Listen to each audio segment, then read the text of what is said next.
Olá a todos! Como é que estamos? Helder de Araújo aqui no seu canal Luz no Fim do Túnel, neste 20 de outubro de 2024. Hoje é um domingo, dia um pouco frio aí, nublado, por volta aí de uns 17 graus na capital paulista. O John Kiriakou é um ex-agente da CIA. Veja, ele revelou ao público aí, em uma entrevista à ABC News. Ele participou aí da captura de Abu Zubaydah. Então vamos falar sobre este tema aí bastante pitoresco aí, sobre esse episódio aí que houve. O Abu era acusado de ser o principal assessor do líder da Al-Qaeda, né, o Osama Bin Laden.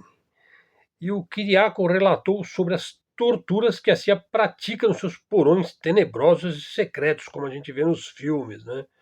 Essas revelações trouxeram um impacto aí na carreira do ex-agente.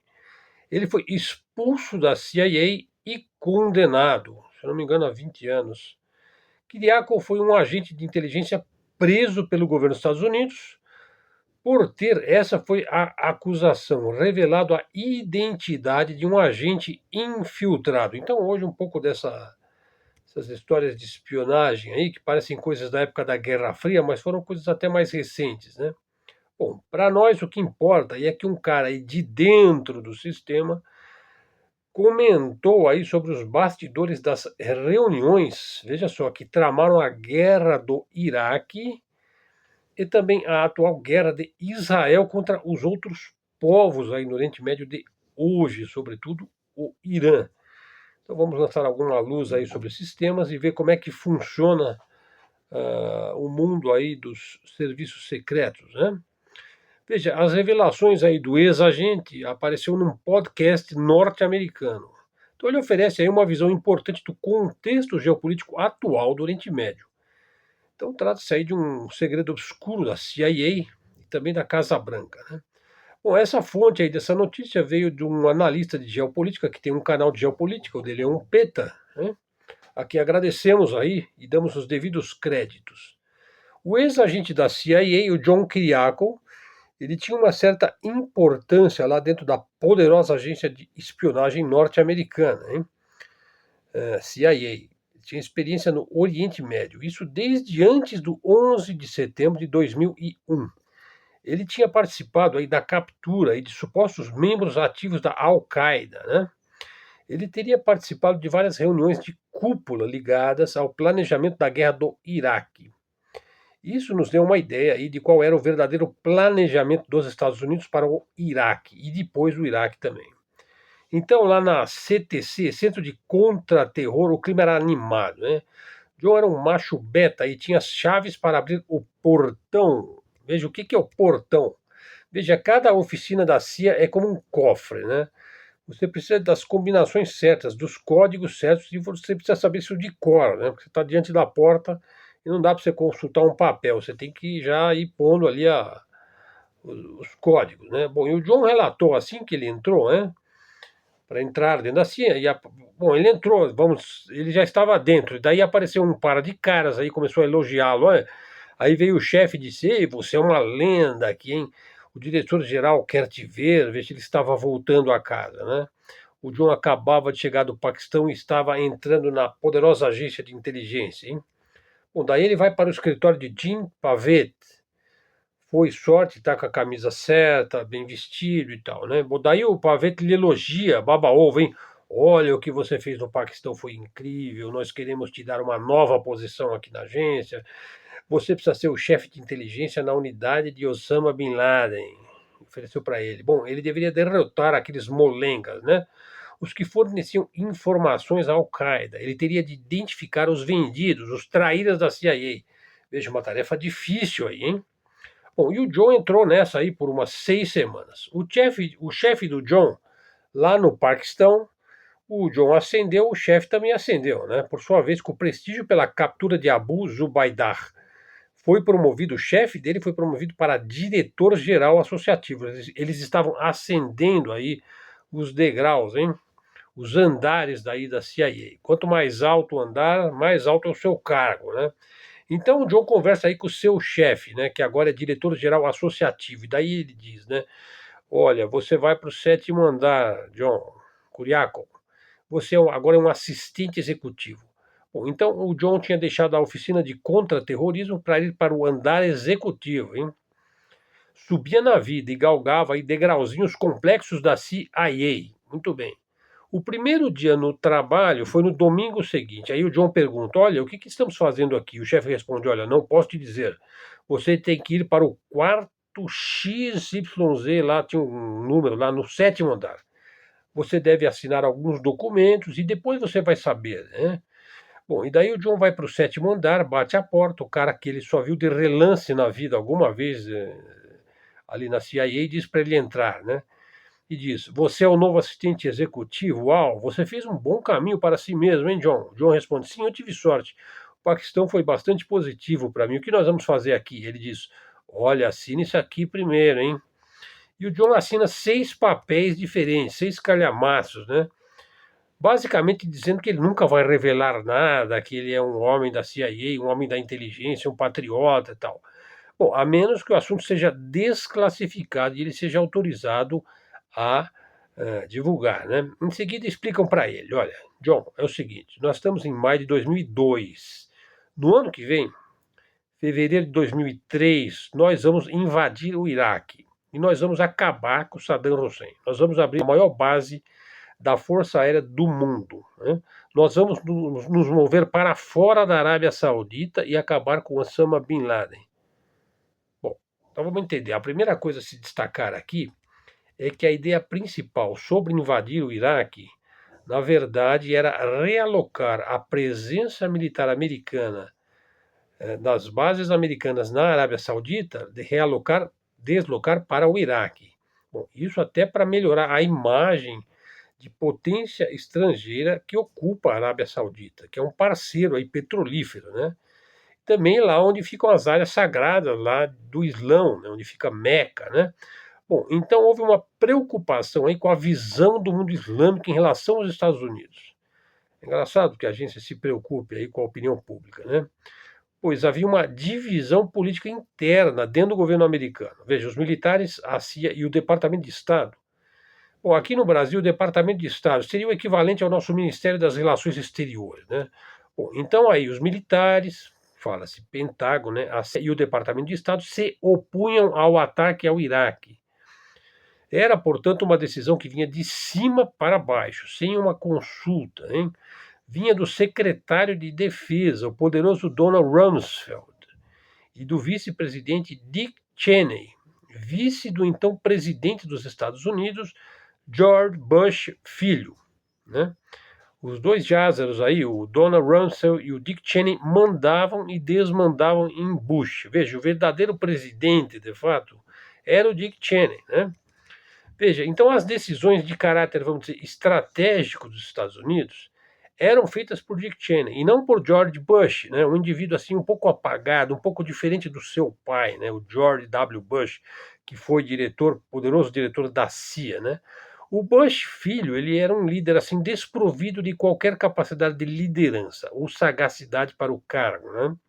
Ele gosta mais de cuidar da fazenda dele, de tomar um bom uísque. Bom, então ele deixava alegre e discretamente os assuntos mais estratégicos para o Dick Cheney, né? Então o John Kiriakou aí contou que o seu novo chefe na CIA, né? Ele contou uma coisa pitoresca, que um episódio, ele desenhou uma nova bandeira para o Iraque, né? Sem nenhuma consideração para com a verdadeira bandeira do Iraque. Veja, a bandeira do Iraque ela tem cores, né? O vermelho representa o Islã, tem 3 estrelas, representa os sunitas, os xiitas e os curdos, né? Então você não pode simplesmente pegar a bandeira de Israel, né, mudar um pouco e enfiar na goela dos iraquianos. Contudo, a nova bandeira aí desenhada não foi adotada, né? Bom, esse episódio muito comum aí na CIA demonstra a absurda falta de conhecimento e de sensibilidade sobre povos e países, né? Bom, isso sempre foi um problema na belicosa política externa dos Estados Unidos, né? Tome o Vietnã, por exemplo. Os norte-americanos não sabiam absolutamente nada sobre os vietnamitas. E não sabiam e, sobretudo, não queriam saber, né? Bom, daí a jogar napalm, agente laranja em camponeses, em agricultores, crianças, famílias, é só um passo, né? Bom, No caso do Iraque, uma das principais coisas na guerra do Iraque foi o realocamento de forças militares da Arábia Saudita para o Iraque. Isso é um ponto importante que a mídia acho que nunca abordou essa questão, né? O George Tenan era diretor da CIA, então ele pediu ao John Kiriakou tomar notas no encontro que eles iam ter com o vice-presidente Dick Cheney, né, e seus tubarões lá, caras como Scooter Libby, Condoleezza Rice, Colin Powell, Donald Rumsfeld, Steve Halley e também o comandante lá do CENTCOM. O CENTCOM é o Comando Militar Central dos Estados Unidos, né, naquela época, e outras figuras, né? Bom, e daí o Cheney então começa a reunião, né? Aí ele pergunta ao general lá do CENTCOM, general, por que não nos dá a ordem de batalha? O general diz, bom, se tudo vai como planejado, poderíamos estar em Teherã em agosto. Teherã é a capital do Irã, né? Bom, o George Bush está assistindo a reunião sentado num telão lá, né? Daí ele pergunta, Bagdá ou Teherã? E o general responde, Teherã. E o John vai tomando notas, né? Daí um dos gênios lá do NSA, da poderosa agência de cibernética, né? Diz, veja, quando nós atravessarmos a fronteira, eles vão jogar flores em nós, né?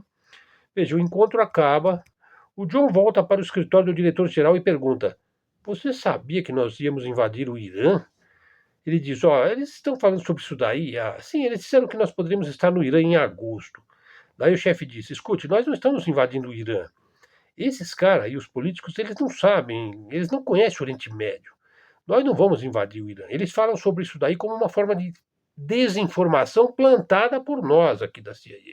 Eles não sabem nada do que estão falando. Veja, quem pauta o executivo é a inteligência, é a CIA. E daí eles invadem o Iraque e não invadem nenhum lugar próximo do Irã, hein? Então o foco era Bin Laden e a Al-Qaeda, né? Veja, alguém lá da CIA, né, alimentava o Dick Cheney. Veja, então você tem aí uma certa trama aí, né? E daí aparece o nome de Ahmed Shalabi. Veja, quem é Ahmed Shalabi? O Ahmed Shalabi era um curdo, um israelense, um xiita, um muçulmano, tudo ao mesmo tempo, né? Uma figura assim, meio fora do esquadro, né? Um típico espião, né? Veja, ele saiu do Iraque criança em 1964. Seus pais fugiram para a Jordânia. O Shalabi foi estudar em Londres e logo se tornou aí um investidor. Então aí ele abriu uma banca lá na Jordânia para lidar com as necessidades dos refugiados do Iraque, né? Na verdade era uma pirâmide. Ele criou lá um esquema de Ponzi para arrecadar dinheiro. E o Ahmed, ele acabou arrecadando uma boa soma lá de dinheiro e roubou todo o dinheiro que ele conseguiu arrecadar, algo como 36 milhões de dólares de depósitos, né, que era para os refugiados do Iraque. E daí ele acaba fugindo, né, no carro do seu secretário através da fronteira para a Síria, coisa de filme, né? E da Síria ele vai chegar em Londres.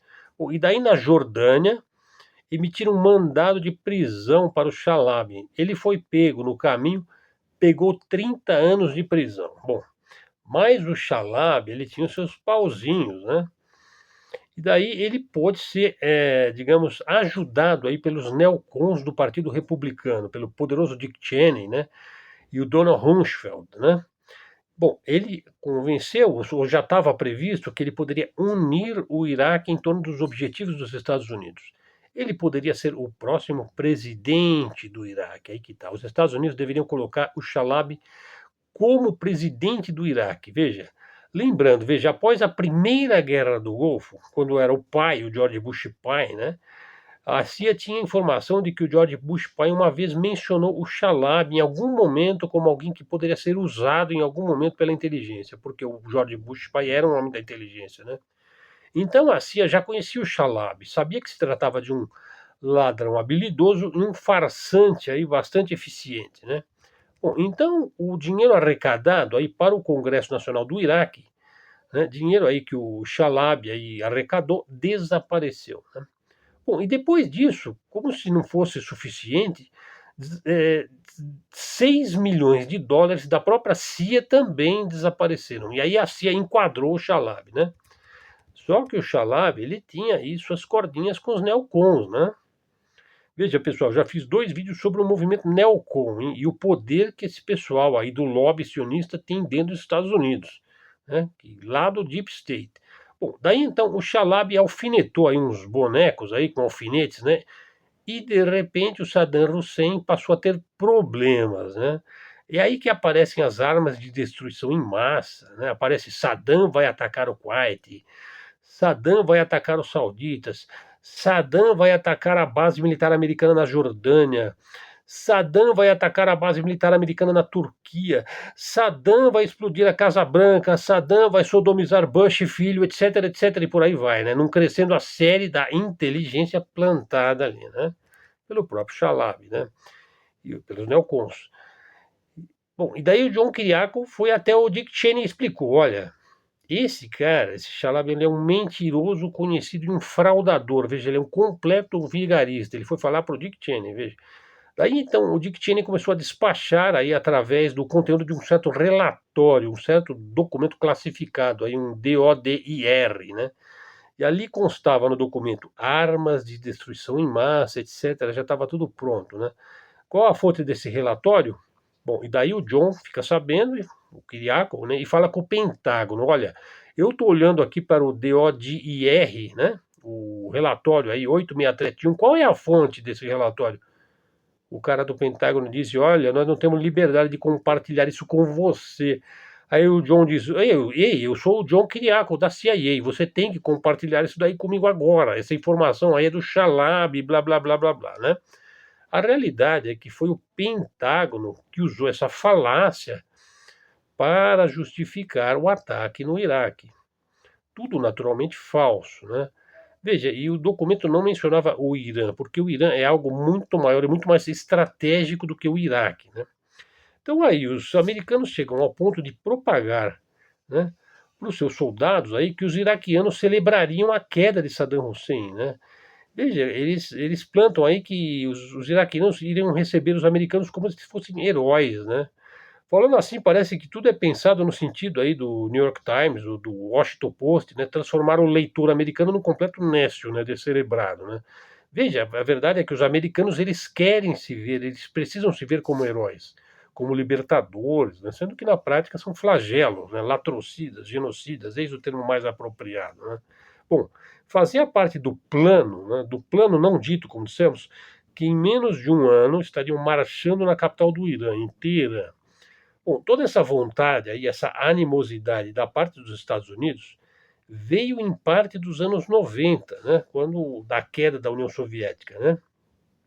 Por algum tempo, os Estados Unidos compraram lá a infraestrutura no leste europeu, entraram em guerras fáceis, né? E com exceção da guerra da Somália, né? Até por isso eles evitam ao máximo falar sobre a Somália. Mas veja, desde a crise moral do impacto que teve a guerra do Vietnã no imaginário aí coletivo da nação americana, os americanos passaram as décadas de 70 e 80 se reinventando militarmente. Veja, o risco de uma quebra de sua estrutura militar diante de uma suposta hiperpoderosa União Soviética, que eles vendiam isso daí, que depois se descobriu que a União Soviética não era tão hiperpoderosa assim, né? Então havia um certo temor aí de uma quebra de hierarquia, né, nas Forças Armadas dos Estados Unidos, né? Isso era tido aí como um perigo real e imediato, né? Aliás, é o nome até de um filme, né? Perigo real e imediato. Mas então, nos anos 90, veio aí uma vitória fácil aí na Guerra do Golfo contra as forças iraquianas no Kuwait. E depois veio também uma vitória mais ou menos fácil, as campanhas na Iugoslávia, né, que trouxe muito sofrimento aos povos, né? Os analistas militares já apontavam para o fato de que as guerras estavam se tornando tecnológicas. E, bom, naquele momento, o fato é que as capacidades americanas militares estavam muito acima de qualquer rival no planeta, com exceção da própria União Soviética, né, mas que estava enfrentando uma crise política tremenda, né? Já tinha enfrentado. Nenhum país poderia se contrapor aos Estados Unidos no pós-queda da União Soviética. Então, a ideia de derrotar o Saddam Hussein parecia extremamente simples, hein? Afinal, os iraquianos tinham, em 2003, ele era uma sombra aí do poderoso exército iraquiano do início dos anos 90, que além de ter sido pulverizado uma década antes no Kuwait, que a gente assistiu isso na televisão, eu me lembro, agora amargava 10 anos de sanções e embargos pesados e que devastaram a infraestrutura iraquiana. tinha tudo para ser fácil em 2003, né? E para tornar o Iraque uma plataforma para o real inimigo, o real rival americano no Oriente Médio, que é o Irã. O problema é que derrubar as forças regulares do governo iraquiano até que foi fácil, hein? Um objetivo atingido em apenas 2 meses. Veja, mas lidar com os remanescentes da guerra, iraquianos, sunitas, milícias xiitas abastecidas e treinadas pelo Irã, isso é que foi um pesadelo. O Iraque não era uma ponte a ser construída em menos de um ano, mas um lamaçal que custou e travou os Estados Unidos em mais de 10 anos. Ao final desse conflito, supostamente indireto com o Irã, os americanos acabaram derrotados no Iraque. Essa é a real da guerra do Iraque, que não vai ser matéria da CNN. A guerra Irã e Estados Unidos nunca veio a ocorrer de fato, né? Não da forma como se imaginava, né? Mas indiretamente o Irã aplicou derrotas militares e políticas importantes aos norte-americanos no Oriente Médio. Veja, os sinais de que seria um desastre, veja, já havia sido ignorado por Washington, né? Desde muito antes da guerra, ainda em 2002. Veja, então vamos aqui à parte final do vídeo, onde eu vou falar do exercício Millennium Challenge, que foi levado a cabo, esse exercício militar importante aí em 2002. Veja, o Millennium Challenge foi uma simulação militar, um exercício militar, uma simulação militar aí, foi a simulação militar mais ambiciosa e custosa da história americana até então, né? Vamos relatar aqui esse episódio que é digno de um filme, hein? Veja, na simulação, veja só, os militares americanos são o time azul, né, que tem capacidades aí projetadas para 5 anos de vitórias contínuas, seguindo a mesma estratégia contra um adversário sem nome, fraco, o do time vermelho, né? Então veja, a equipe vermelha, portanto, representaria o Irã. Então veja, o exercício, o roteiro do exercício foi projetado para ser uma vitória acachapante das forças americanas e eles iriam vencer, né? O que perde todo o sentido da simulação, né? Veja, não há nenhum pragmatismo militar nisso, né? Nenhum realismo, nenhuma dificuldade, né? Você veja, um exercício militar aí, que na verdade é um teatro, né? Não é exatamente um exercício militar, é um teatro. É como você botar um faixa preta e um faixa branca dentro do octógono, né? O que você espera que aconteça, né? Veja, a realidade não é assim, mas na simulação ela deveria ser assim, né? Então, aí, escrevendo em setembro de 2002, o colunista do New York Times, o Nicholas Kristof, ele disse, poxa, o Iraque deveria ter ensinado algo aos Estados Unidos. Sim, mas ensinado o quê? Veja, vamos lá, no exercício lá do Millennium Challenge, o líder da oposição aí, da equipe vermelha, a equipe que representaria o Irã e a equipe que deveria perder no exercício, foi o general aposentado de 3 estrelas do Corpo de Fuzileiros Navais, o Paul Van Hipper, né? Veja, o exercício todo foi desenvolvido, veja só, ao longo de 2 anos, a um custo de 250 milhões de dólares. Participaram 13.500 militares em 17 locais de simulação e 9 locais de treinamento. E o general Van Hipper foi colocado por oficiais do Pentágono como um oficial capaz de fornecer tecnologias de ponta, capaz de conduzir operações rápidas e decisivas contra futuros adversários, mais especificamente contra os iranianos. Então ele ia ser o general que ia liderar o time que ia perder, né, o time vermelho. Porém, veja, no exercício, para valer, o que aconteceu de fato? Veja só, o Van Hipper agiu profissionalmente. Veja, as forças vermelhas, lideradas pelo general Van Hipper, afundaram um porta-aviões inteiro na simulação. Veja, ora, o time vermelho era para representar um país inferior do Oriente Médio, né? Materialmente mais fraco, psicologicamente mais burro, né? Mais tudo que os Estados Unidos pensam dos outros países e povos, né? Daí o time do Irã afunda um time inteiro junto com o seu gigantesco porta-aviões. Isso nos primeiros dias da simulação, né? Nos primeiros 2 dias da simulação. Pior ainda, o Van Hipper adotou uma estratégia assimétrica. Usou métodos antigos, tradicionais, para escapar da sofisticada rede de vigilância eletrônica dos seus oponentes, os azuis, né? Veja, ele usou mensageiros virtuais de moto, de motocicleta, para transmitir ordens instantâneas às tropas da linha de frente. Veja, coisa da época da Segunda Guerra Mundial, né? Quando se lançava avião sem comunicação por rádio. Se usava embarcações de pesca como plataforma de lançamento de mísseis antinavio, etc, etc. Bom, daí o Reaper usou uma frota de pequenos barcos para determinar a posição da frota do oponente, aí do azul, no segundo dia do exercício. Em um ataque preventivo, ele lançou uma salva massiva de mísseis de cruzeiro que sobrecarregaram os sensores eletrônicos das forças azuis, as americanas, né, e destruiu simuladamente 16 navios de guerra. Isso incluiu um porta-aviões, 10 cruzadores e 5 dos 6 navios anfíbios. Tudo naturalmente simulado aí com armas de festim, né? Bom, um sucesso equivalente, se fosse um conflito real, teria causado aí a morte de mais de 20 mil militares americanos. Bom, logo após a ofensiva dos mísseis de cruzeiro lançados, uma boa parte da marinha americana, então no exercício, na simulação, foi afundada por uma armada de pequenos barcos vermelhos que realizaram ataques convencionais e suicidas, né? Bom, o time azul não conseguiu detectar aí esses barquinhos vermelhos, né? Ou seja, a simulação que mostraria a ampla superioridade americana diante de um Irã inferior militarmente foi um completo fracasso, um fiasco. Na Wikipédia você encontra assim, ó, Millennium Challenge 2002. Foi um grande exercício militar realizado pelas Forças Armadas dos Estados Unidos em 2002. O exercício ocorrido entre 24 de julho e 15 de agosto custou 250 milhões de dólares, envolvendo exercícios reais e simulações. Foi concebido para ser um teste da futura transformação militar, ou seja, a transição para novas tecnologias de guerra centrada na rede. A rede fornece comando, táticas e controles mais eficazes. As forças combatentes no simulado foram os Estados Unidos, chamados de Força Azul, e um adversário desconhecido do Oriente Médio, a Força Vermelha, o qual poderia ser o Irã.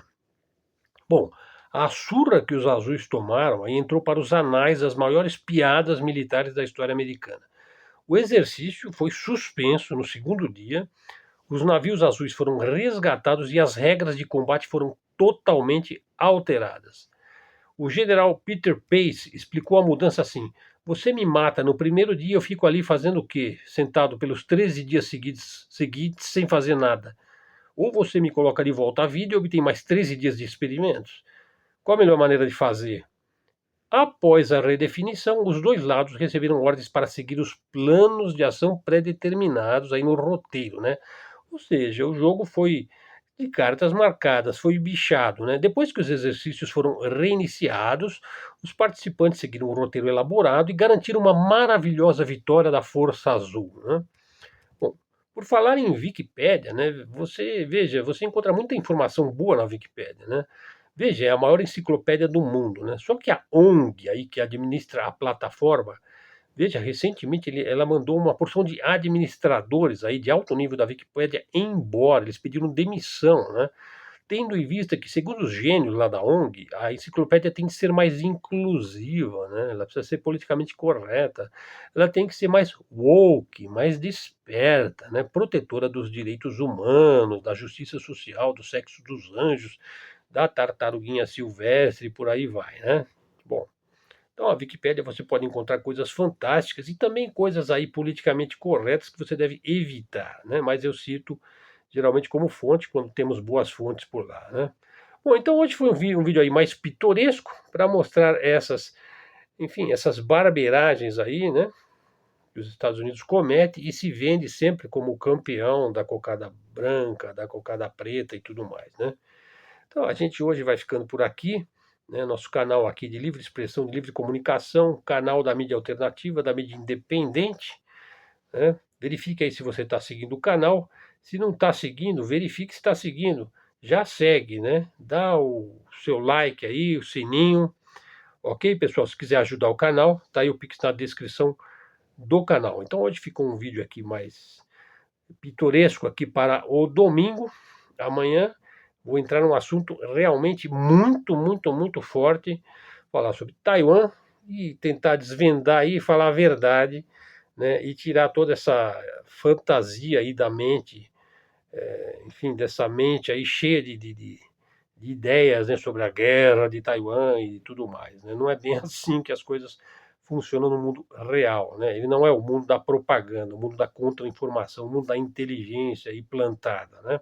Na realidade, as coisas são muito mais pragmáticas, né, e realistas, né? Pessoal, muito obrigado aí pela sua presença, pelos seus comentários. Vamos em frente. Então, vamos ficando por aqui. Até a próxima e fiquem com Deus.